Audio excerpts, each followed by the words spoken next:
സകല റെക്കോർഡുകളും മറികടക്കാൻ പോകുന്നു നമ്മുടെ പുഷ്പ സിനിമ. മറികടന്നിരിക്കുകയാണ്. നമ്മുടെ പുഷ്പ സിനിമയുടെ രണ്ടാം ഭാഗം പല റെക്കോർഡുകളും തകർത്തുകൊണ്ടാണ് ഓപ്പണിംഗ് കളക്ഷൻ നേടിയെടുത്തിരിക്കുന്നത്.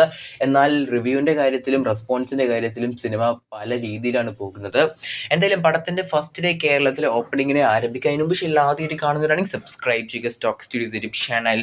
നിലവിൽ കേരളത്തിൽ തന്നെ ഈ വർഷം ഏറ്റവും കൂടുതൽ ഓപ്പണിംഗ് ലഭിച്ച സിനിമ എന്ന് പറയുന്നത് ടെർബോ സിനിമയാണ്. ഓൾമോസ്റ്റ് 6.15 കോടിയാണ് സിനിമ നേടിയെടുത്തത്.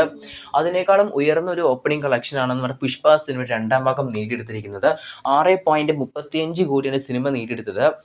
അതുമാത്രമല്ല, സിനിമയാണ് ഇപ്പോൾ നമ്മുടെ നിലവിൽ തന്നെ ഏറ്റവും ഉയർന്ന ഓപ്പണിംഗ് നേടിയ സിനിമ എന്ന് തന്നെ പറയുന്നത്. ഓൾമോസ്റ്റ് 250 കോടിയുടെ മുകളിലായിട്ടാണ് സിനിമേൻ്റെ ഓപ്പണിംഗ് വരുന്നത് ഫസ്റ്റ് ഡേ തന്നെയായിട്ട്.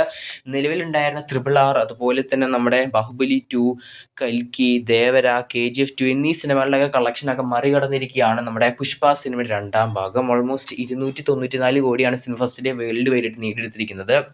ഇനി സിനിമേൻ്റെ ഹിന്ദി പകർപ്പാണെങ്കിൽ ഓൾമോസ്റ്റ് 72 കോടിൻ്റെ അടുത്താണ് കളക്ഷൻ കാണാൻ സാധിക്കുന്നത് ഫസ്റ്റ് ഡേ മാത്രം. അതും ഇതുവരെ വന്നതിൽ നമ്മുടെ ജവാന്, അതുപോലെ തന്നെ പത്താന് എന്നീ സിനിമകൾ പോലും നേടാത്ത കളക്ഷനാണ് നമ്മുടെ തെലുങ്ക് സൂപ്പർ സ്റ്റാറായ നമ്മുടെ അല്ലു അർജുൻ നേടിയെടുത്തിരിക്കുന്നത്. ഹിന്ദി പകർപ്പ് നമ്മുടെ പുഷ്പ സിനിമ രണ്ടാം ഭാഗത്തിൻ്റെ ഓൾമോസ്റ്റ് 72 CR നെറ്റ് കളക്ഷനായിട്ട്. അതുപോലെ തന്നെ സിനിമേൻ്റെ ഡീറ്റെയിൽ കളക്ഷൻ നമുക്ക് നോക്കാം. നമ്മുടെ ഇന്ത്യയിലെ തന്നെ ആന്ധ്രാപ്രദേശ്, തെലുങ്കാന ഭാഗത്ത് നിന്ന് ഓൾമോസ്റ്റ് 80 കോടിൻ്റെ അടുത്താണ് സിനിമയുടെ കളക്ഷൻ കാണാൻ സാധിക്കുന്നത്. കേരളത്തിൽ 6.35 കോടി, അതുപോലെ തന്നെ തമിഴ്നാട്ടിൽ 11 കോടിൻ്റെ അടുത്താണ് സിനിമ ഇപ്രാവശ്യം ഓപ്പണിംഗ് നേടിയെടുത്തിരിക്കുന്നത്. കൺകുവ സിനിമേനേക്കാളും കളക്ഷനാണ് സിനിമ നേടിയെടുത്തിരിക്കുന്നത് അവിടെ. അതുപോലെ തന്നെ കർണാടക ഭാഗത്ത് നിന്ന് ഓൾമോസ്റ്റ് 17 കോടിയാണ് ഫസ്റ്റ് ഡേ സിനിമ നേടിയെടുത്തിരിക്കുന്നത്. നോർത്ത് ഭാഗത്ത് നിന്ന് ഓൾമോസ്റ്റ് 80 കോടിയാണ് കാണാൻ സാധിക്കുന്നത്. നോർത്ത് സ്റ്റേറ്റ്സിൽ നിന്ന് മാത്രം പുഷ്പ സിനിമേൻ്റെ ഫാൻ ബേസ്.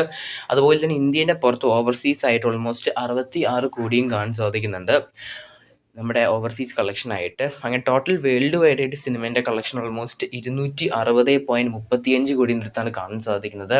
ആക്യുറേറ്റ് ആയിട്ട് ടീം പുറത്തുവിട്ടിരിക്കുന്ന ഓൾമോസ്റ്റ് 294 കോടിയാണ്. എന്തായാലും ആക്യുറേറ്റ് ആയിട്ട് ഈ ഒരു കളക്ഷന് കാണാൻ സാധിക്കുന്നത്. ബാക്കി നമുക്ക് ഊഹിക്കാവുന്നതുള്ള എങ്ങനെയാണ് കളക്ഷൻ വന്നതെന്ന്. എന്നാൽ പോലും സിനിമ 250 കോടി മറികടന്നിട്ടുണ്ട്. ഇതുവരെ വന്നതിലെ തന്നെ ഏറ്റവും ഗ്രേറ്റ് ഓപ്പണിംഗ് ആണ് നമ്മുടെ പുഷ്പ സിനിമ രണ്ടാം ഭാഗം നേടിയെടുത്തിരിക്കുന്നത്. 500 മുതൽ 3000 വരെ നിരക്കിലാണ് ടിക്കറ്റ് വിറ്റ് ചിലവാക്കിയിരിക്കുന്നത്.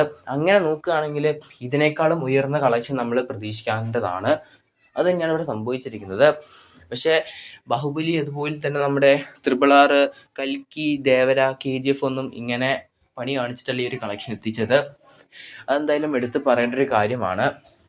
കൊള്ളപ്പൈസ പോലെയാണ് സിനിമ ടിക്കറ്റ് വിറ്റ് തീർത്തത് അവർ.